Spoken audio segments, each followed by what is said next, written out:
আমি এখন এই মুহূর্তে সচিতে আছি এবং একটা হোটেলে এই মুহূর্তে আছি এবং এই হোটেলের বারান্দায় এসে আমি পুরো সারপ্রাইজ হয়ে গেছি। সেই সারপ্রাইজটাই আপনাদের দেখাবো।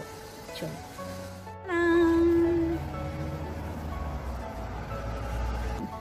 রূপকথার গল্পে যেমন পড়েছি না, আঙুর বাগানে আঙুর, আপেল বাগানে আপেল, এরকমই একটা রূপকথার জায়গায় চলে এসেছি। আমরা যে হোটেলটাতে, সেই হোটেলটার পুরো বারান্দা ঘিরে আমাদের দেশের মতো লাউ পাতা যেমন ছেয়ে থাকে, এখানে হচ্ছে আঙুর গাছ এবং থোকায় থোকায় আঙুর হয়ে আছে, বাট কেউ খাচ্ছে না, কেউ খাওয়ারই নেই, প্রত্যেকটা ফ্রেশ আঙুর।